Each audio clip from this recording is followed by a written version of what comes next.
lonely woodsman takes in a widow and her 3 children, unaware they will become his family forever. In the heart of the secluded forests, far from any bustling towns, lived a solitary woodsman named John. He had chosen this life, preferring the quiet rustle of the leaves and the soothing sound of the wind to the noise of human company. His cabin, nestled in a small clearing, was simple but comfortable. It was a life he had built for himself after years of wandering, trying to escape a painful past. One cold, crisp evening, as the setting sun painted the sky in shades of gold and pink, John was chopping wood outside his cabin when he noticed a figure in the distance. A woman, bundled up against the biting wind, was making her way toward his home. Her face was pale, her clothes worn, and her eyes held a sadness that John could feel from a distance. Behind her were 3 small children, trudging through the snow with exhaustion written all over their faces. "Can I help you?" John asked, his voice gruff but kind. The woman stopped a few steps away, hesitant. "I'm sorry to trouble you, sir," she said, her voice shaky, "but we've been traveling for days. My name is Sarah, and these are my children, Ella, Jack, and little Tom." She paused, looking down at her children and then back at John. "Our wagon broke down a few miles back, and we've been stranded ever since. We don't have anywhere else to go when the storm is coming." John, though a man of few words, knew that it was right to offer help. He had always believed that the forest gave, but also demanded kindness in return. "You're welcome to stay for the night," he said, stepping aside to let them in. "It's not safe out there with the storm coming."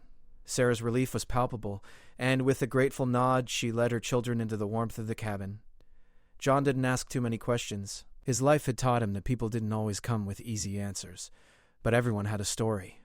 As they entered the cabin, John saw how small it felt with so many people in it. The children huddled by the fire, their faces filled with wonder at the warmth. John set to work preparing a simple meal of beans and cornbread, his movements purposeful but quiet. He didn't mind the silence. It was only when Sarah spoke again that he realized how much he had missed the sound of conversation. "Thank you, Mr. John," she said softly.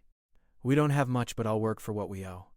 I'm a seamstress, and I can mend clothes, blankets, anything you need."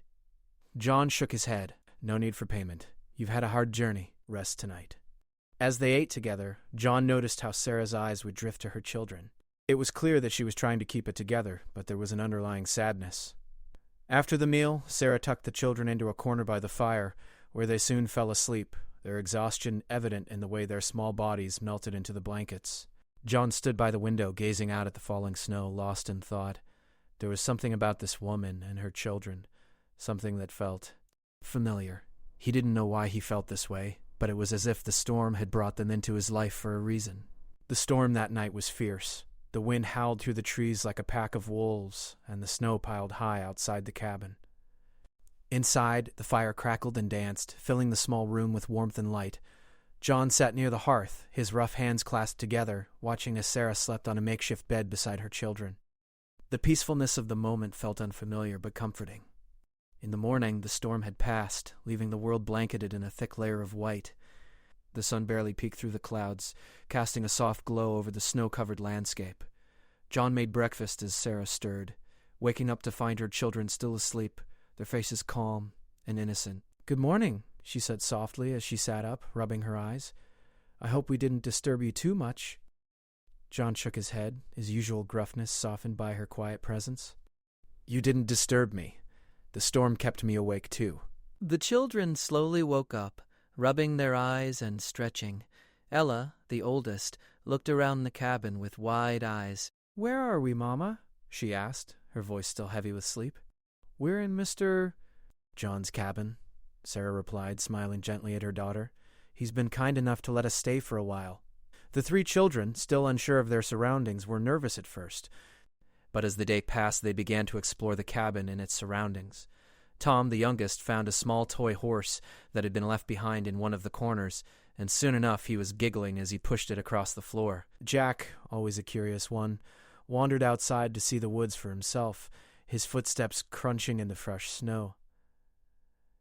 John watched them all, silently amused. He had not expected to feel so at ease with them, but there was something about Sarah's children that made him feel as if they had always belonged here. Later that day, Sarah insisted on helping around the cabin, offering her skills as a seamstress. John hadn't asked her to do anything, but she was determined to contribute in some way. While she worked on mending his worn-out shirts, John took the children outside to show them how to chop wood. Ella, the oldest, picked it up quickly, handling the axe with a surprising skill for her age. Jack, eager to impress, tried his best but ended up more covered in snow than with any firewood. As the sun began to dip low in the sky, the fire crackled in the hearth once again.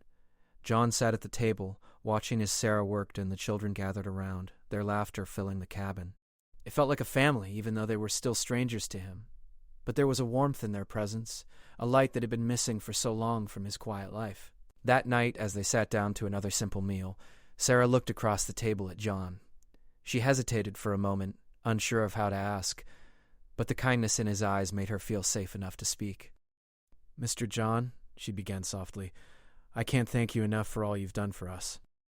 I know we're strangers, but I promise you we won't be a burden."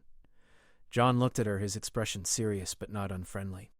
"You're not a burden," he said, his voice low and steady. "You and your children can stay here as long as you need. I'll not turn anyone away in need." Tears welled up in Sarah's eyes, but she blinked them away quickly. She had lost so much already, and the kindness of a stranger was something she had long stopped expecting. She didn't know why he was helping them, but she was deeply grateful. She felt a flicker of hope, a feeling she hadn't experienced in a long time. "Thank you," she whispered, her voice trembling. "Thank you for everything." He wasn't one for long speeches, but his actions spoke louder than words ever could.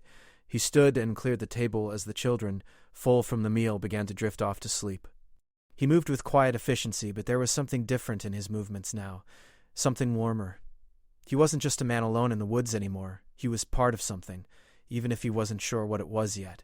As the night deepened, Sarah and the children settled into their corner. John sat by the fire, staring into the flames. It had been a long time since he had shared his home with anyone, and he wasn't sure what it all meant. But for the first time in years, he felt something he had long forgotten. Hope. Hope for a future that was no longer solitary and cold, but filled with laughter, warmth, and life. The next few days passed with a rhythm that John had never known. He and Sarah would work side by side, mending clothes, gathering firewood, and taking care of the cabin. The children, now comfortable in their new home, began to help too, eager to contribute in their own way. They learned quickly, and before long they were more than just guests in his cabin. They were part of his life in ways he hadn't imagined. One afternoon, as John and Sarah sat by the fire, the children playing nearby, Sarah spoke again. "You know," she said, her voice thoughtful, "I used to dream about a life like this. A home, a family, a place to belong." John looked at her, his brow furrowing slightly. "And what happened?" She sighed, her shoulders slumping. "I lost my husband, and everything I thought I knew. We were farmers once, back before the droughts and the bandits. But when my husband died, everything fell apart. We've been moving ever since, never staying in one place for long." John nodded, his gaze distant. He understood loss better than most. He hadn't had a family of his own, but he knew the ache of being alone. He didn't ask more, not yet. Sometimes the past was best left unspoken. Sarah looked at him, meeting his eyes. "But now, here, with you and the children, I feel like maybe, just maybe, we can have a new beginning." John said nothing, but he felt it too. Perhaps this wasn't just a fleeting moment, a passing storm. Maybe this was the start of something new. Something he had never thought he'd have. As the evening stretched on, and the children drifted off to sleep, John stood by the fire, lost in thought. The forest around them was silent, the only sound the crackling of the fire. He didn't know what the future held, but, for the first time in years, he was no longer afraid of it. Weeks passed, and the once empty cabin had begun to feel like a home. The woods that surrounded it were no longer a lonely place for John. With Sarah and the children now a part of his life, the forest had turned from a place of solitude to one of unexpected joy. The children's laughter echoed through the trees as they played, their innocent games filling the air with energy. Even the quiet woodsman found himself smiling more often, something he hadn't done in years. One cold morning, John woke early to the sound of Ella calling his name. The girl had grown stronger and more confident since her arrival, and she had taken to helping him around the cabin, particularly with the chores that required a steady hand and a sharp eye. John admired her quick learning and her willingness to help, but this morning was different. There was something urgent in her voice. Mr. Mathematics. "John, you need to come quickly," she called, her breath visible in the morning air. John, startled, grabbed his coat and hurried outside, his boots crunching in the snow. Ella was standing by the small barn, her face pale, eyes wide with fear. "What's wrong, Ella?" John asked. his voice calm, though his heart began to race. "It's Mama," Ella said, her voice trembling. "She's not moving. I tried to wake her up, but she won't respond." John's heart dropped at her words. He pushed past her and rushed into the cabin where Sarah had been sleeping the night before. She lay still on the bed, her face pale, her body unnaturally still. John knelt beside her, his rough hands checking for any sign of life. "Sarah?" he called softly, his voice tight with worry. "Sarah, wake up." Her eyes fluttered open slowly, and she blinked at him as if confused. Then her gaze cleared, and she reached out for him, her hand shaking. "I'm so sorry," she whispered, her voice weak. I've been feeling ill for days now, but I didn't want to worry you." John's heart raced as he helped her sit up. "Why didn't you say something sooner?" he asked, his voice full of concern. "You shouldn't have kept this to yourself." "I didn't want to be a burden," Sarah said softly, her voice barely a whisper. "I didn't want to make things harder for you." His mind raced as he helped Sarah to her feet, steadying her. "You're not a burden, Sarah," he said firmly. "You're not alone here."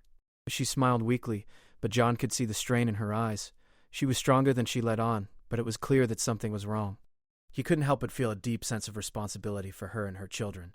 They had become a part of his life, and he wasn't about to let them down. Over the next few days, Sarah's condition worsened. She could barely get out of bed, and her once vibrant spirit seemed to fade with each passing hour. The children were worried, and John did his best to comfort them, but he couldn't shake the feeling that something was terribly wrong. One night, as John sat by the fire, his mind racing with worry, Sarah's voice broke through his thoughts. "John," she said weakly, "there's something I need to tell you." He stood quickly and moved to her side, his hand gently resting on her shoulder. "What is it?" he asked, his heart heavy with concern. "I never meant for this to happen," she said, her voice shaky. "I never expected to find myself in this place with you. I don't know how to explain it, but you've become something to me.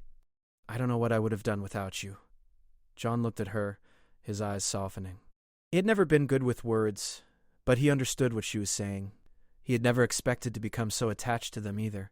In a world that had always felt distant and cold, Sarah and her children had become the warmth he never knew he needed. "You don't need to explain," he said quietly. "You've given me more than I ever thought possible." But deep inside, John knew that this was more than just a feeling of gratitude. He had become attached to Sarah and the children in ways he hadn't allowed himself to feel before. They were no longer strangers. They were his family, and he would do whatever it took to keep them safe. The days passed slowly, each one feeling longer than the last. John did his best to care for Sarah, making sure she stayed hydrated and warm, but he could feel the weight of her illness pulling her further away. Every day he hoped for a change, for some sign that she would recover, but the days stretched into weeks, and her condition remained the same. It was during one of these long, quiet days that John made a decision. He couldn't do this alone, not anymore. He needed help, and he wasn't about to wait any longer. The next morning, before the sun had risen, John bundled up in his warmest coat and set off into the woods. He knew of a small town about a day's journey away where there was a doctor who might be able to help Sarah. He had never been one for relying on others, but this was different. He couldn't risk losing her, not after everything they had been through together. As he trekked through the snow, his breath visible in the frigid air, John couldn't help but think about how far he had come, not just in distance but in his own heart. The woodsman who had once been content to live alone, distant from the world, was now fighting for a future that was not just his own. That night he made camp in the shelter of a rocky outcrop, the cold biting at his skin. He thought of Sarah, of the children, and of the life they had built together, however fragile it seemed. He had never imagined that a simple act of kindness would lead him here, but now he couldn't imagine his life without them. The next morning John woke early, the weight of his mission driving him forward. He needed to get to the town, and he couldn't afford to waste time. The children were counting on him, and so was Sarah. This wasn't just about survival anymore. It was about building a life together, a family that would stand strong, no matter what came their way. The days John spent traveling to the town felt like an eternity. The journey was long and grueling, with the snow still thick on the ground and the cold biting at his skin with each step he took. His mind was heavy with worry for Sarah, but he couldn't turn back now. He had promised them all that he would do whatever it took, and he wasn't going to break that promise. After what felt like endless hours of walking, John finally reached the small town. It was tucked away in the mountains, a place that felt far removed from the rest of the world. The town was small, with only a few wooden buildings lining the main street, but it had a small clinic, and that was all John needed. He quickly made his way to the clinic, his boots crunching on the icy ground.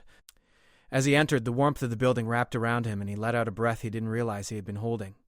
A woman stood behind the counter, her face lined with age and experience. "I need a doctor," John said, his voice urgent. "A woman's sick. She needs help." The woman looked up from her papers, her expression softening when she saw the worry in his eyes.